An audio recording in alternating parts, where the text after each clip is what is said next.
अस्सलाम वालेकुम दोस्तों, मैं हूं हबीब और आप देख रहे हैं मेरा यूट्यूब चैनल जिसका नाम है ईवॉल। दोस्तों, आज की इस वीडियो में मैं आपको बताऊंगा कि आप 12 वोल्ट की सप्लाई घर में किस तरीके से बना सकते हैं। बेसिकली ये वो 12 वोल्ट की सप्लाई है जो हमें मार्केट से मिलती है। आप देख सकते हैं ये मेरे पास एक चेसिस पड़ा हुआ था, डब्बा पड़ा हुआ था पुराना, तो इसके अंदर मैं आपको बताऊंगा कि किस तरीके से आप बना सकते हैं। इसमें वही चीज़ें लगी होंगी जो आमतौर पे मार्केट से हमें जो सप्लाई मिलती है उसमें लगी होती हैं। मार्केट से लें तो ये सप्लाई राउंड अबाउट आपको मिल जाती है 450 से 500 रुपये के दरमियान में। लेकिन अगर आप इसको खुद घर में बनाएंगे तो आप देखिए इसके अंदर कोई भी रॉकेट साइंस नहीं है, बहुत सादा से बहुत बेसिक कंपोनेंट्स लगाए जाते हैं और ये बन जाती है। ये घर में बनाएंगे तो 100 से लेके 120 रुपये 130 रुपये के अंदर ये बन जाएगी। तो कोशिश किया करें कि इन चीज़ों को घर में खुद ही से बनाना सीखें। बहुत आसान होती हैं, कुछ भी इसमें मुश्किल नहीं है। और इस वीडियो को फॉलो करते जाएं, साथ साथ देखते जाएं, जैसे जैसे मैं बना रहा हूँ आप इसको कॉपी करते जाएं। तो मैं स्टार्ट करता हूँ। मैं बता दूँ इसके अंदर बेसिक चीज़ें लगनी कौन कौन सी हैं। एक तो आपको एलईडी चाहिए होगी, ये छोटी एलईडी। बेसिकली यहाँ पे क्या होगा, ये इस जगह पे लग जाएगी और ये इंडिकेट करेगी, बताएगी कि जब हम इस पावर सप्लाई को ऑन करेंगे ये रेड कलर में ऑन हो जाएगी। अच्छा, ये एक एलईडी चाहिए होगी। इसके साथ ये आपके पास एक टॉगल स्विच चाहिए होगा। ये टॉगल स्विच होता है, हम इसको टॉगल करके ऑन ऑफ कर लेते हैं। 0 ऑफ के लिए, 1 ऑन के लिए। बेसिकली ये हमारे पास यहाँ पे इस पॉइंट पे लग जाएगा। इसके साथ आपको चाहिए होंगी 2 तारें। आप कोई सी भी 2 तारें यूज़ कर सकते हैं। आप अगर ये वाली यूज़ करना चाहें, ये वाली यूज़ कर सकते हैं। जो थोड़ी सी कोशिश करें मोटी तारें यूज़ करें। वो क्या होगा, इधर से बाहर निकल रही होंगी और एक प्लस होगी एक माइनस की होगी, एक रेड होगी और एक ब्लैक होगी। तो अभी मैं ऐसे करता हूँ, इस वीडियो को स्टार्ट करता हूँ और साथ साथ फॉलो करते जाएंगे। तो ये बहुत आसान सा है। ट्रांसफार्मर एक लगेगा, ट्रांसफार्मर चाहिए होगा। बेसिकली अगर आपने ये देखें, यहाँ पे इन्होंने लिखा हुआ है 4 एम्पेयर की। तो ये जो मार्केट से मिलती है इसमें 4 लिखा होगा, 5 लिखा होगा, 8 एम्पेयर लिखा होगा। तो ये किस चीज़ के ऊपर एम्पेयर रेटिंग डिपेंड करती है? ये ट्रांसफार्मर के ऊपर डिपेंड करती है। अब ये देखें, ये मेरे पास 1 एम्पेयर का ट्रांसफार्मर है, 12 वोल्ट का और 1 एम्पेयर का। तो ये बेसिकली 1 एम्पेयर की सप्लाई बन जाएगी। अगर आपने इसको 4 एम्पेयर के करने तो ट्रांसफार्मर ज़रा 4 एम्पेयर वाला ले लें, वो ज़रा बड़े साइज़ का होगा, तो वो इसमें लगा लें। अगर जितनी आपने रेटिंग इसकी बढ़ाते जाने उतने ही आपको ट्रांसफार्मर की एम्पेयर रेटिंग बेसिकली इंक्रीज़ करनी पड़ेगी, ज़्यादा करनी पड़ेगी। तो स्टार्ट करता हूँ वीडियो और इसके साथ साथ ही आप देखते जाएँ क्या क्या करना है। ये देखें जी, ये आपके पास एक एलईडी है। एलईडी का जो पॉजिटिव टर्मिनल है उसके ऊपर आपने रेजिस्टर लगाना है। ये मेरे पास एक रेजिस्टर है, फोकस कर लो ताकि आपको पता चल जाए। ये रेजिस्टर है, इसको इसके पॉजिटिव टर्मिनल पे लगाना है। अब लगाना किस तरीके से होता है, आप मल्टीमीटर को कॉन्टिन्यूटी मोड पे ले आए। बाकी चीज़ों को मैं साइड पे कर देता हूँ। जो चीज़ इस्तेमाल हो रही है बस वो सामने रख लेते हैं। ये जी मल्टीमीटर मैंने कॉन्टिन्यूटी मोड पे ले आया और इसको एक बार देख लें, बीप की आवाज़ आनी चाहिए। अब आपने एलईडी को लेना है। इसके जो रेड वाले टर्मिनल है, ये लंबी वाली जो इसके 2 टर्मिनल्स होते हैं, एक लंबी तार होती है, एक छोटी तार होती है। तो इस पे लंबी वाली तार पे आप रेड लगा दें और जो छोटी वाली तार है उसके ऊपर ब्लैक लगा दें। ये देखिए ये ग्लो कर रही है, तो इससे मतलब आपको पता चल गया कि ये लंबी तार पॉजिटिव है, ये छोटी तार नेगेटिव है। आमतौर पे इलेक्ट्रॉनिक्स में हमारे पास पॉजिटिव जो होती है वो लंबी तार होती है, जो नेगेटिव होती है वो छोटी तार होती है। लेकिन लोकल मेड के अंदर ये मसले मसाइल आते हैं कि वो क्या करते हैं, इस चीज़ का ख्याल नहीं करते। तो अभी तो मैंने इसको कट किया हुआ है ताकि आपको आसानी से समझ लग सके। लेकिन टेस्ट करने का तरीका ये है कि आपने एक के ऊपर रेड लगा देनी है, दूसरे के ऊपर ब्लैक। और अगर ये ग्लो करना शुरू हो जाए या बीप की आवाज़ आए तो इसका मतलब है कि जिस पे आपने रेड टर्मिनल लगाया है वो पॉजिटिव है और जिसके ऊपर आपने नेगेटिव टर्मिनल लगाया है वो आपके पास नेगेटिव है। अब आपने एक रेजिस्टर ले लेना है और रेजिस्टर बेसिकली आपने लेना है 1 किलो ओहम से लेकर 10 किलो ओहम तक, कोई भी वैल्यू आप ले सकते हैं। 1 किलो ओहम यानी कि 1000 ओहम से लेकर 10 किलो ओहम तक की कोई भी वैल्यू ले सकते हैं। इसको इसके पॉजिटिव पॉइंट पे लगा के इसको यूं इस पर लपेटते हैं। नेगेटिव को साइड पे कर लें और इसको सोल्ड कर दें।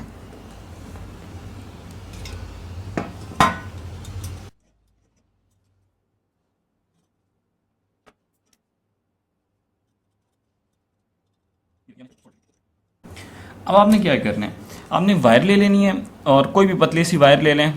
इसको राउंड अबाउट इसकी लेंथ ले लें ये जितनी आपकी चेसेस है, जितना सा डब्बा है, इतनी लेंथ ले लें। देखें जी, इतनी मैंने इतनी इसकी लेंथ ले ली और इसको कट कर लेता हूँ।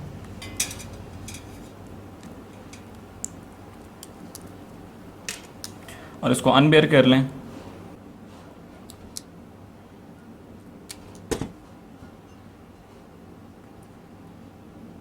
अच्छा, अनबेयर करने के बाद सोल्डिंग का अच्छा तरीका ये होता है कि आप पहले इसके ऊपर फ्लक्स लगा लेंगे। जो आपके पास पेस्ट होती है ये आप इस पर लगा लें। अब क्या करना है, जो रेड है इसको इस रजिस्टर की जो दूसरी वाली तार है इसके साथ लपेट दें।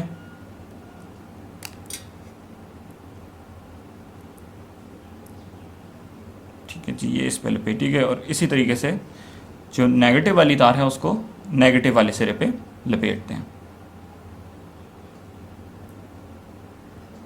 बहुत बेसिक तरीके से बता रहा हूँ। अगर आपको ये स्टेप्स पता हैं तो आप जंप कर सकते हैं, वीडियो के आखिर में जा सकते हैं, आगे देख सकते हैं, उसके अंदर थोड़ा सा इससे अगले स्टेप पे चले जाएंगे। लेकिन ये उन दोस्तों के लिए जो बिल्कुल बेसिक्स, बिल्कुल स्टार्टिंग से बनाना चाहते हैं, जिनके पास अगर इलेक्ट्रॉनिक्स का ज़्यादा नॉलेज नहीं है तो ये उनके लिए है।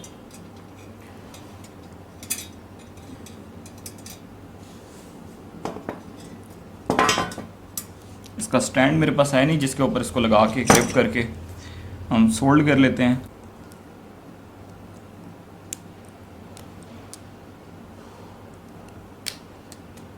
अच्छा जी, ये रेडी हो गया। इसको हमने साइड पे रख लिया। एक काम हमारा पहला पार्ट कंप्लीट हो गया, इसको अब आप साइड पे रख लें।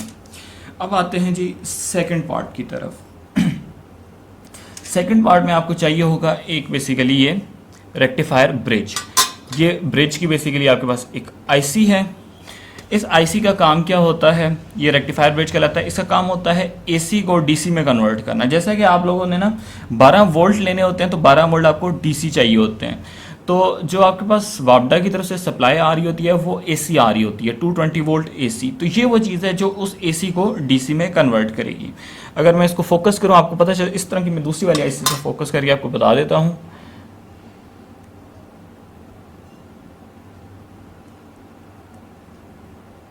इसमें ये जो दो टर्मिनल हैं ये दरमियान वाले एसी के लिए हैं। लेफ्ट साइड पे प्लस लिखा हुआ है, राइट साइड पे माइनस लिखा हुआ है। तो आपने वापडा की जो आउटपुट होगी, जो ट्रांसफार्मर की आउटपुट होगी, वो आपने इन दो पॉइंट्स पे कनेक्ट करनी है। और प्लस वाली तार आपने यहाँ पे कनेक्ट करनी है और माइनस वाली यहाँ पे। देखिए जिस तरह ये आपके पास ट्रांसफार्मर है, ट्रांसफार्मर की दो इनपुट्स होती हैं। ये आपके पास दो इनपुट हैं जो मेन लाइन में लगेंगी, जो आपकी सॉकेट में लगेंगी, और ये दो आउटपुट हैं। ये आउटपुट बेसिकली हमें एसी वोल्टेजेस देती हैं। ये एसी वोल्टेजेस को हम इन दो टर्मिनल्स पे कनेक्ट करेंगे। तो इनको मैं पहले कनेक्ट कर लेता हूँ, इन दोनों पे फ्लक्स लगा देता हूँ।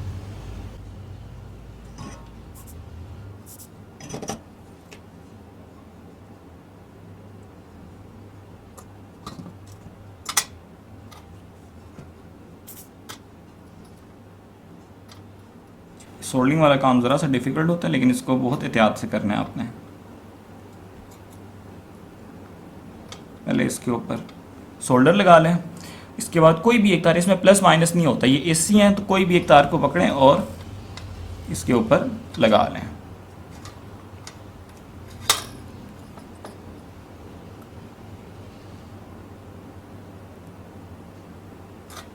इस तरह प्लस लग गई, एक तार लग गई, और यहाँ पे दूसरी तार लगा लेते हैं।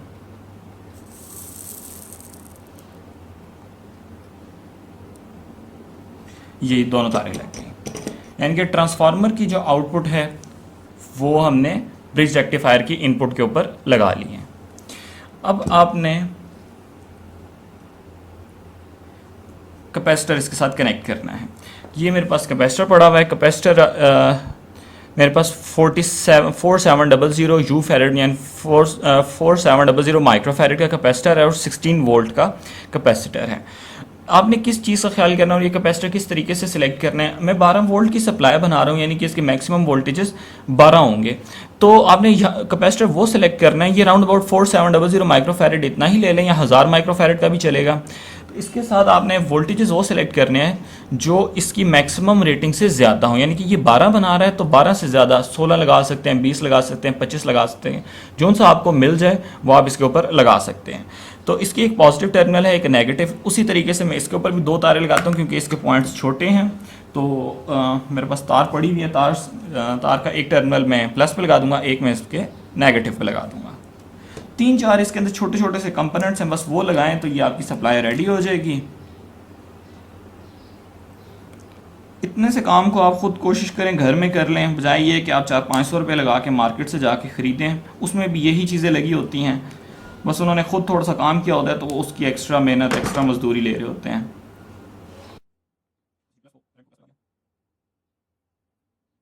साथ पहले सोल्ड कर लूँ, ये ना हो कि तार उखड़ जाए।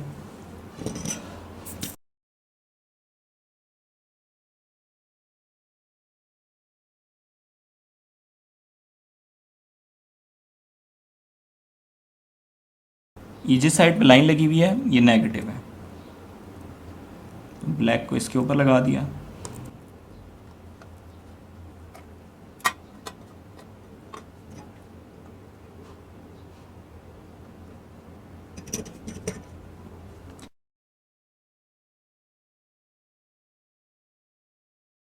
कमेंट सेक्शन में आप लोग मुझे नहीं बता रहे कि आपने और क्या क्या चीज़ें सीखनी है, मुझे आप बताएंगे तो मुझे पता चलेगा कि आपको ये चीज़ें सीखनी है। मैं वो वीडियोस बना के आपको बताता जाऊँगा। अब देखते जाएँ जो चीज़ें रेडी हो गई हैं। एलईडी वाले काम हमारा रेडी हो गया, कैपेसिटर वाला काम रेडी हो चुका है। ये ट्रांसफार्मर है, ट्रांसफार्मर के साथ हमने ब्रिज लगा लिया है। अब हम आते हैं अपने चेसिस की तरफ, तो ताकि एक एक काम हमारा साथ साथ मुकम्मल होता जाए। ये हमारे पास चेसिस है, ये डब्बा है इसका। सबसे पहले इसके ऊपर ये जो रबड़ है ये लगा लेते हैं।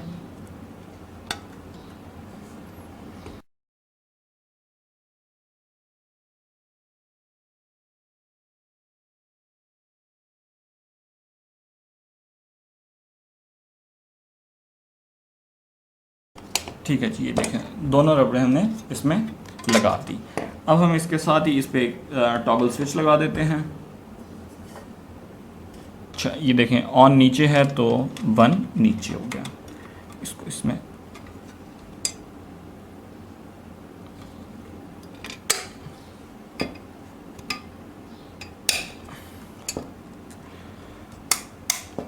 अच्छा,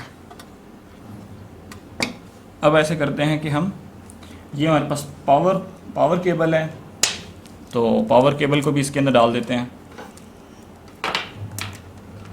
बैक से इंसर्ट करना है और तकरीबन इसको इतनी लेंथ लेके यहाँ पे आपने इसकी नॉट बना देनी है।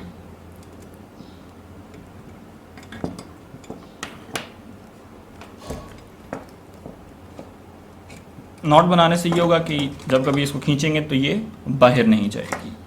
अब आप इसमें ट्रांसफार्मर लगा दें।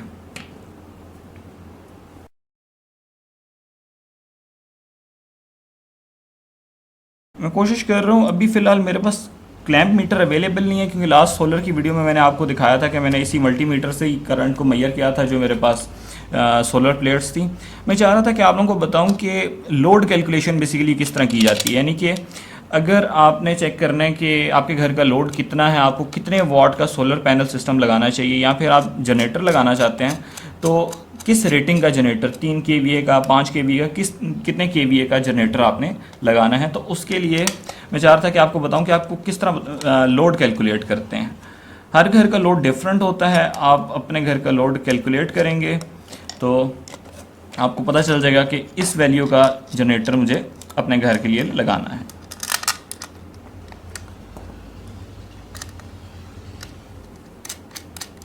ये जो आज की सप्लाई बन रही है इसमें कोई भी चीज़ मुश्किल नहीं है। आप मार्केट से जाएं, आपको जो भी करीबी इलेक्ट्रॉनिक्स की शॉप है वहाँ से ये चीज़ें बड़ी ही आसानी से मिल जाती हैं। ट्रांसफार्मर है, ब्रिज रेक्टिफायर की आईसी है, चेसिस, ये जो डब्बा है ये हो सकता है शायद आपको ना मिले, तो ये किसी स्क्रैप की शॉप से आप ले सकते हैं। सस्ती सी चीज़ें हैं, आराम से मिल जाएंगी। एक आधी बार खुद प्रैक्टिस कर लें, बेशक बाद में परचेज़ करें, लेकिन आपको पता होना चाहिए कि इसमें लगा हुआ क्या है और इसकी एक्चुअल प्राइस कितनी हो सकती है। आमतौर पे होता यही है, इलेक्ट्रॉनिक्स के अंदर हमें पता नहीं होता कि इसके अंदर क्या लगा हुआ है और मार्केट वाले हमें जो प्राइस बताते हैं हम उतने पे ही वो ख़रीद लेते हैं। अब देखें 450 या 500 वाली चीज़ ये है नहीं, इसके अंदर बहुत थोड़े से कंपोनेंट, बहुत थोड़ी सी चीज़ें लगी हुई हैं। अच्छा, ट्रांसफार्मर हमारा लग चुका है।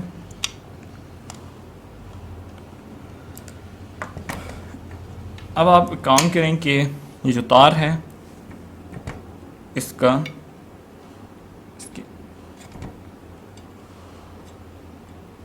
इसके 2 पीसेस कर लें। ये जो पीस है यहाँ से काट लें और इसको भी अनबेयर कर लें।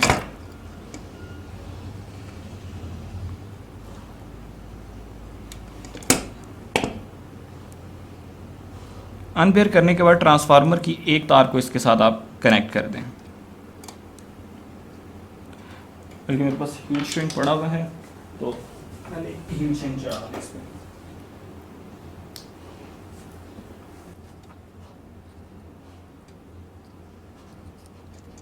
जी, अब आप इसके ऊपर ट्रांसफार्मर के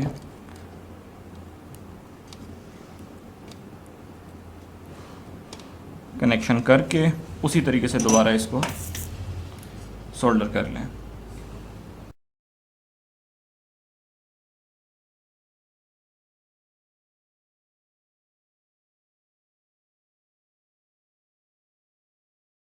श्रिंक कराने के लिए आप वो हॉट एयर गन होती है वो यूज़ कर सकते हैं, लेकिन अगर जल्दी काम करना है तो जस्ट यही आप इसके ऊपर थोड़ा थोड़ा टच करते जाएं। अब इसका जो दूसरा टर्मिनल है उसको आपने इसके पॉजिटिव टर्मिनल के साथ कनेक्ट कर देना है।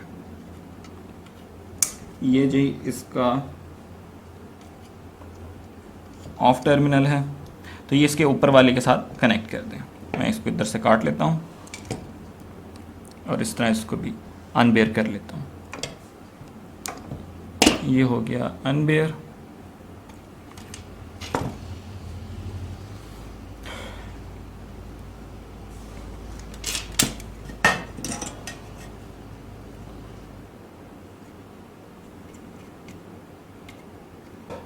अच्छा जी, ये इसके साथ कनेक्ट हो गया। जो दूसरी तार बची आपके पास, किधर गई वो दूसरी तार? ये दूसरी तार पे भी इस तरह दोनों टर्मिनल अलग-अलग कर लें। इसका जो नीचे वाला पॉइंट है उस पॉइंट के ऊपर आपने ये दूसरी तार का सिरा कनेक्ट करना है। अच्छा, ये दोनों टर्मिनल्स इसके साथ कनेक्ट हो गए हैं। नीचे वाली तार को आप ये ट्रांसफार्मर का जो दूसरा पॉइंट था उसके साथ आप कनेक्ट कर दें।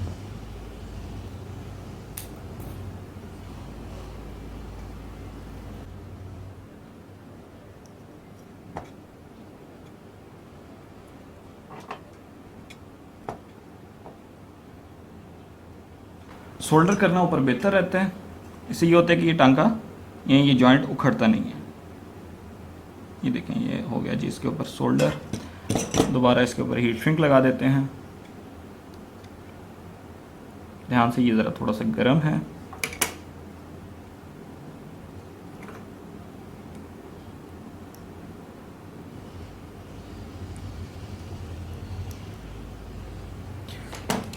पड़ा है अगर इसमें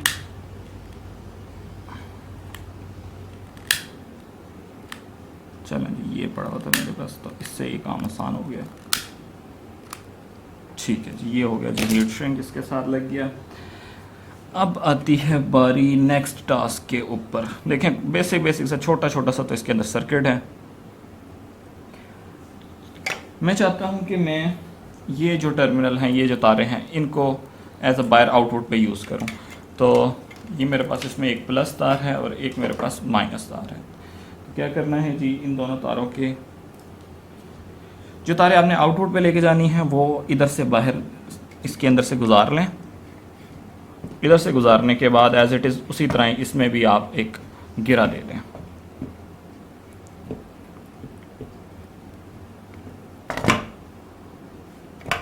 देखिए,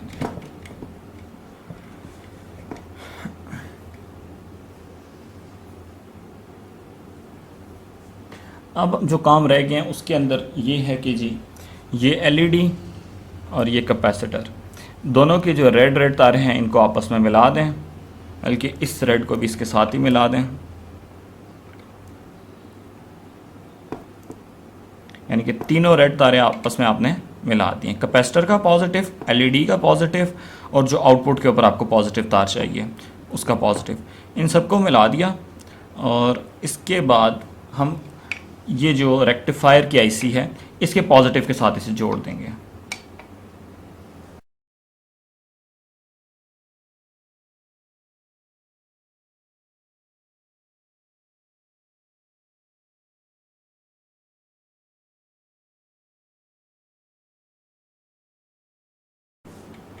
अच्छा, ये ज़रा थोड़ा ठंडा हो जाए, उतनी देर में मैं आपको बाकी कनेक्शन बता दूं।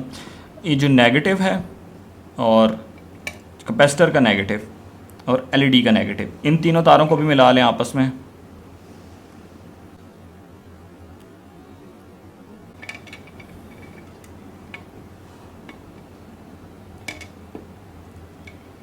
मिला लिए तो इसको ज़रा थोड़ा साइड पे करके इसके ऊपर लपेट दें।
अच्छा, ये तो हमारे को ज़रा लाइक काम हो गया कि हमने तीन तारे नेगेटिव पे भी लगा दी, तीनों तारे हमने पॉजिटिव पे भी लगा दी, और एसी की इनपुट भी आ गई।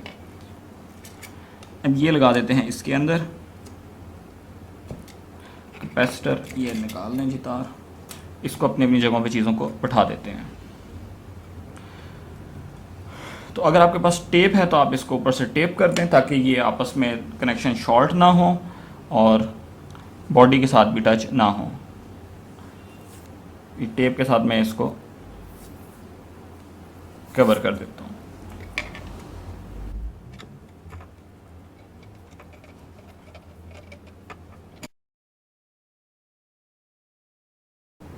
इनको भी आपस में आप कवर कर दें ताकि ये भी आपस में शॉर्ट ना हो, रेजिस्टर और एलईडी के टर्मिनल।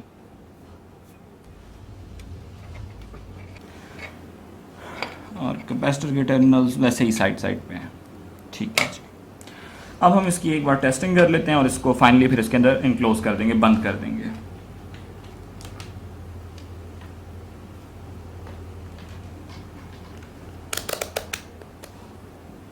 तो ये देखें जी, जब मैंने इसको इस पर लगाया तो ऑन किया है, ऑन करने पे एलईडी हो गई है जी ऑन, और वोल्टेजेस आ रहे हैं आपके पास 12.7 यानी कि 12 वोल्ट आ रहे हैं। और इसको मैं हटा दिया तो ये देखें जी वोल्टेज फिर ख़त्म। अब मैं फाइनली इस डब्बे को क्लोज करके एक बार फिर टेस्ट कर लूँगा।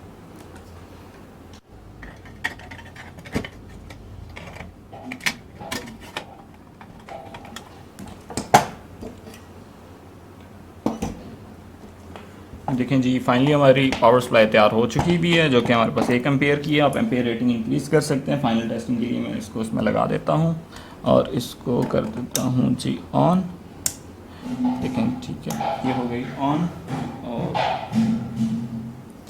पॉजिटिव को लगा दिया मैंने पॉजिटिव टर्मिनल के साथ, मल्टीमीटर के नेगेटिव को लगा दिया नेगेटिव टर्मिनल के साथ। तो ये देखिए 12.74 वोल्टेजेस आ गए। जब मैं इसको डिस्कनेक्ट करता हूँ ये वोल्टेजेस दोबारा ज़ीरो हो जाते हैं, और ये कनेक्ट किया तो ये दोबारा से 12 वोल्ट हो गए। तो इस तरीके से आप देख सकते हैं कि जी हम घर में ही पावर सप्लाई बना सकते हैं। अगर आपको वीडियो अच्छी लगी है तो मुझे ज़रूर बताएं कमेंट सेक्शन में कमेंट करके, लाइक करके और सब्सक्राइब करके। कमेंट सेक्शन आपके पास है, आप उसमें कमेंट करके मुझसे पूछ सकते हैं अगर कोई पॉइंट आपको नहीं समझ लगा तो। तो आज की वीडियो बस मुकम्मल होती है। Take care of yourself. अल्लाह हाफ़िज़। सब्सक्राइब करना इस चैनल को ना भूलिएगा।